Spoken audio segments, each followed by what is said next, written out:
Hi guys, ఈరోజు మనము prawns పులావ్ని చాలా తక్కువ స్పైసీనెస్తో చాలా సింపుల్ ఇంగ్రీడియంట్స్తో ఈజీగా ఎలా చేసుకోవాలో ఈరోజు వీడియోలో తెలుసుకుందాము. సో ఇంకెందుకు లేటు వీడియోలోకి వెళ్దామా అయితే. దీనికోసం ముందుగా నేను ఒక కుక్కర్లో 4 టేబుల్ స్పూన్ల వరకు ఆయిల్ తీసుకొని, ఆయిల్ బాగా వేడైన తర్వాత పావు కిలో వరకు రొయ్యలు తీసుకున్నాను. అది కూడా చిన్న సైజ్ అన్నమాట రొయ్యలు.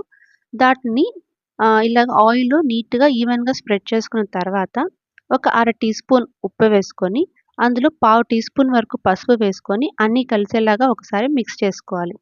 ఇలా ఒక 5 నిమిషాల పాటు వేయించుకున్న తర్వాత మనకి రొయ్యలో నుంచి వాటర్ బయటకొస్తది. సో, ఆ వాటర్‌లోనే అలాగే ఫ్రై చేస్తూ రొయ్యని మనము దాదాపుగా 80% వరకు కుక్ చేసుకోవాలి. ఇలా వేయించుకున్న తర్వాత వీటిని బౌల్‌లోకి పక్కన తీసి పెట్టుకోవాలి. ఇప్పుడు అదే ఆయిల్‌లో 5-6 పొడుగ్గా కట్ చేసుకున్న పచ్చిమిర్చి కూడా వేసుకొని బాగా ఫ్రై చేసుకోవాలి. ఇక నేను కారం వాడట్లేదు. ఓన్లీ పచ్చిమిరపకాయల వరకు మాత్రమే వాడుతున్నాను.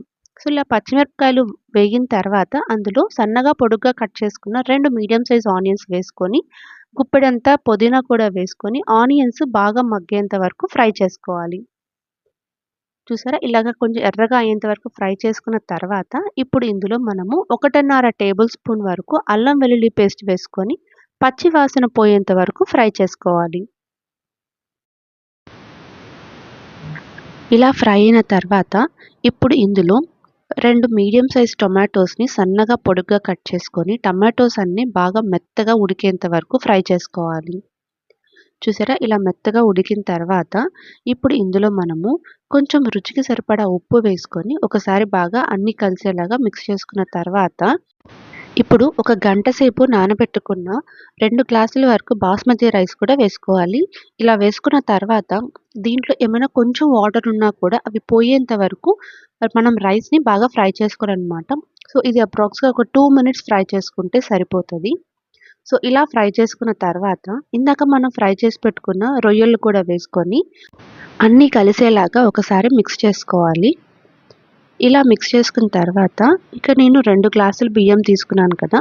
సో, దానికి 3 గ్లాసెస్ వాటర్ తీసుకుంటున్నాను. సో, అంటే 1కి 1:30 లెక్కన మనం వాటర్ తీసుకోవాలనమాట. ఇలా వాటర్ అన్నీ వేసుకొని, ఇప్పుడు అందులో కొంచెం గరం మసాలా, కొంచెం బిర్యానీ మసాలా. సో, ఈ 2 నేను పావు టీ స్పూన్ లెక్కన తీసుకున్నాను. సో, తీసుకొని అన్నీ కలిసేలాగా ఒకసారి మిక్స్ చేసుకోవాలి. సో, ఇది ఎక్కువ సేపు మిక్స్ చేయకూడదనమాట. చేస్తే బియ్యం అనేది విరిగిపోతది. సో, జస్ట్ అలా కలుపుకున్న తర్వాత కుక్కర్ పెట్టేసి హై ఫ్లేమ్‌లో ఒక విజిల్, లో ఫ్లేమ్‌లో ఇంకొక విజిల్ వచ్చిన తర్వాత, ప్రెషర్ అంతా పోయిన తర్వాత తీసేస్తే మన ప్రాన్స్ పులావ్ రెడీ అయిపోయింది. చూసారా? ఎంత పొడి పొడిగా చాలా టేస్టీగా ఉంటది. సో, మీరు కూడా ఈ రెసిపీని తప్పకుండా ట్రై చేయండి. అండ్ మీకు ఈ రెసిపీ ఎలా వచ్చిందో నాకు కింద కామెంట్ చేసి చెప్పండి. Thank you for watching.